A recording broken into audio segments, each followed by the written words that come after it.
welcome back to my channel. This is the August wrap up video and it's going to be very short. I'm filming this on the 17th of August because I was busy this month with all the BHU thing going on, and I'm leaving on 23rd of August or the 23rd of August, and I won't be able to film a video after that, I guess. No, not like never, but like for like 5 or 6 days for like this month. So I'm filming 3 videos today. So let's go. The first book I read was my laptop's here, Room of One's Own by Virginia Woolf. So I remember reading this book. You know the book by Malala Yousafzai, that one book. I don't remember the name, but it feels like this book feels like that book. That book was my first step towards feminism, the Malala Yousafzai book, and this book feels like the same.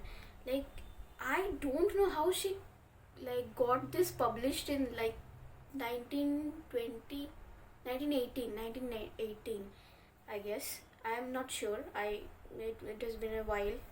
So she talks about everything. She talks about, you know what? I'm going to read out my review from my Instagram.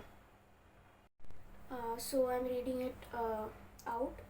My Instagram handle is Books and Billies, BOOKSANDBILLIS. So I gave it 4 out of 5 stars, and I'm saying in my post that this was a short read. I finished it within hours, which hasn't happened in a long time. I guess I didn't sleep for a night. So, and here it goes. And yet, despite its brevity, A Room of One's Own left a lasting impression. I couldn't stop thinking about the book for like a week. Originally delivered as a series of lectures in 1928, and later published as an extended essay, this foundational feminist text explores the systemic challenges faced by women writers. Woolf's central argument that in order for a woman to write fiction, she must have money and a room of her own. So that's the whole point of the book. And she says somewhere that she's going to take us through the whole thought process, and she wasn't lying.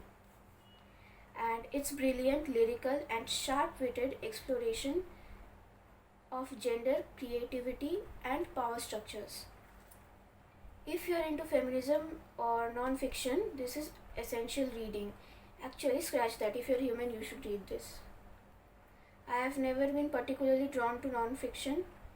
Most of my attempts to get into it have fizzled out, but this one was surprisingly accessible. Yes, Woolf sometimes drifts into long, winding descriptions, and yes, it can feel slow in parts, but don't let that stop you. She wasn't exaggerating when she said she'd be taking us through her thought process. Stick with it, it's worth it.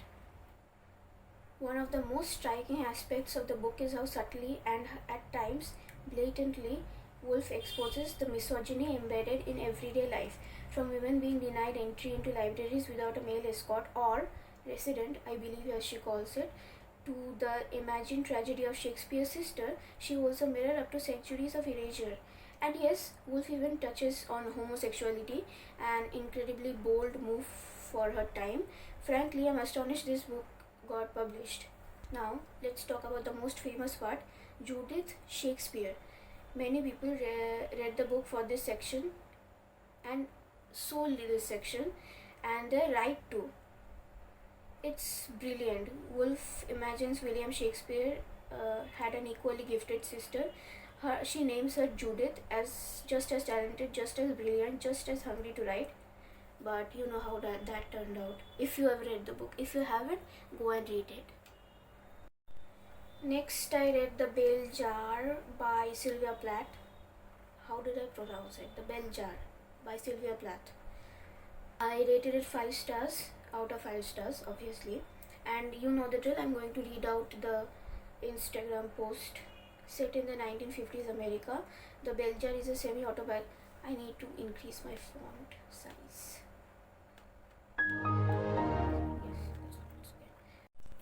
Set in the 1950s America, The Bell Jar is a semi-autobiographical novel that follows Esther Greenwood, a bright young woman who slowly spirals into depression.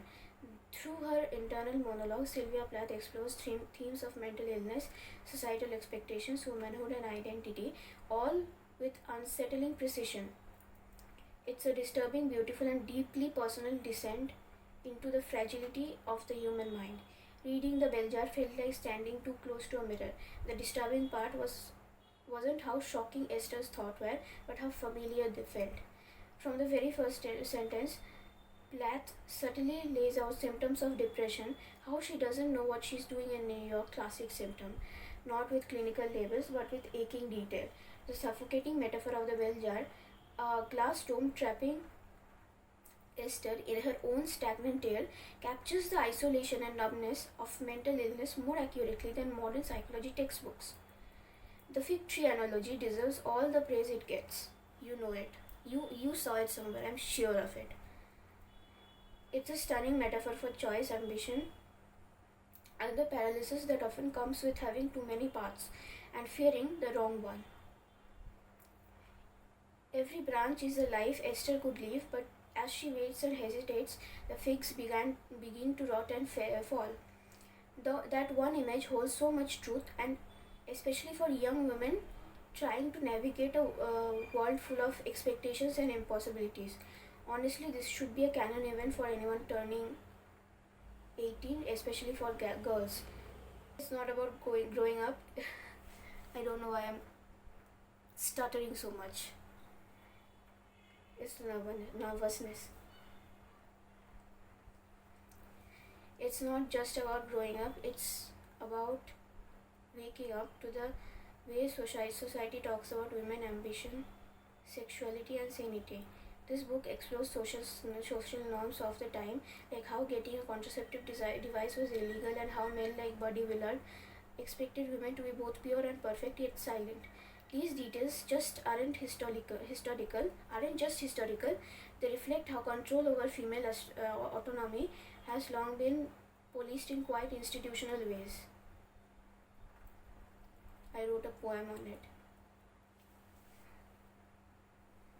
I read a poem on everything. Next, I read The White Knights by Dostoevsky, and it was such a short read. Like, I read it within like 2 hours, and it felt like a dream. You know, when you can hear everything going around you, and you are awake, but you are in a sleep, but you are awake, like that trance like state, and it felt like that.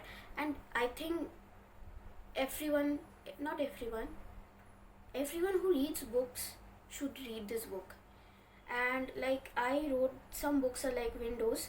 You look through them and see another world. White Knights is a mirror. You look into it and see yourself. Like, I hadn't felt a book this deeply in a long time. You know, not even A Room of One's Own. And like, this is not a love story, it only pretends to be one. It's a story about loneliness, about the hunger for connection, about the line between reality and imagination. It's about what it means to feel invisible in a world that moves on without you. It felt too close to home. It hit too close to home. And I think I wrote a poem on this book too. Yes, I did. You can go and read it in Books and Billies on Instagram. So I guess that's it. And I'm reading Sputnik Sweetheart right now. I will finish it by this month. I hope so. And you'll see it in my next month's wrap up, hopefully. And I am taking some books with me, some that I recently bought. You will get a video on that too. So bye. That's just my Hindi.